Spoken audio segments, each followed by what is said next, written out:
అమ్మవారు భక్తి చేత మాత్రమే పొందదగినది అనగా భక్తితో ఉన్నవారికి అమ్మ ప్రత్యక్షమవుతుంది.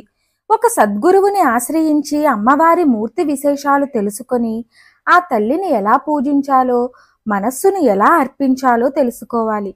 భక్తి అనేది భగవతిని పొందే సులభ మార్గం అనేది సద్గురువులే వివరిస్తారు.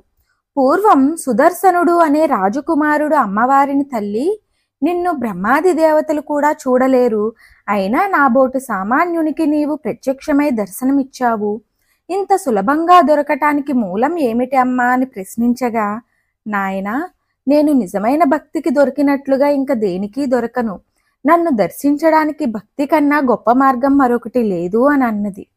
శ్రేయ స్మృతిం భక్తి ముదస్యతే విభో తిష్యంతి ఏ కేవల బోధలబ్ధయే తేషామసా క్లేశల ఏవ శిష్యతే నాణ్యాదృతా స్థూల తుషానఘతినాం. ఈ మాటలివి.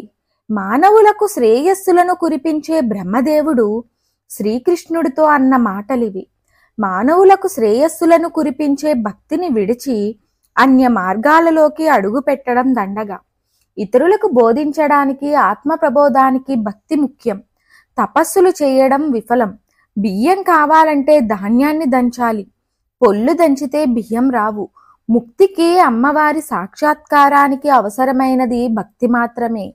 పూర్వం డిండిబుడనే వ్యక్తి భార్య తీవ్ర అనారోగ్యంతో మంచం పట్టింది. వైద్యులు ఇక బ్రతకదని తేల్చి చెప్పేశారు.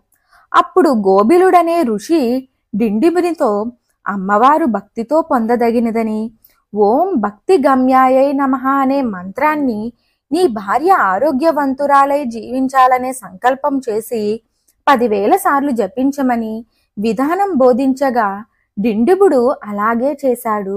3 రోజులలో అతని భార్య సంపూర్ణంగా కోలుకుంది. ఈ మంత్ర ప్రయోగం ఫలితం తెలుసుకుందాం. మంచంపై చావడానికి సిద్ధంగా ఉన్నవారిని కూడా బతికించే మంత్రం ఇది. 3 రోజుల పాటు స్ఫటికమాల లేదా తులసిమాల లేదా రుద్రాక్షమాలతో రోజుకి 1000కి తగ్గకుండా మొత్తం 10,000 జపం చేస్తూ ఈ మంత్రంతో బిల్వ పత్రాలతో అమ్మవారిని పూజించి ఆఖరున ఆవు పాలు నివేదించి ఆ పాలను రోగికిస్తే ఆరోగ్య ఆయుష్ లభిస్తాయి. బాలారిష్టాలతో అల్లాడే చిన్నపిల్లలకు ఈ మంత్రోచ్చారణ చేస్తూ 108 సార్లు పాలను తాగిస్తే వారి బాలరోగాలు పోయి ఆరోగ్యంగా పెరుగుతారు. మంత్రం ఏమిటో తెలుసుకుందాం. ఓం భక్తి గమ్యాయై నమః. ఓం భక్తి గమ్యాయై నమః. మంత్రం మరొకసారి, ఓం భక్తి గమ్యాయై నమః. మరిన్ని ఆధ్యాత్మిక విషయాల కోసం మా ఛానల్ను సబ్స్క్రైబ్ చేయండి. వీడియో నచ్చితే లైక్ చేయండి, షేర్ చేయండి, కామెంట్ రూపంలో మీ అభిప్రాయాన్ని తెలియచేయండి.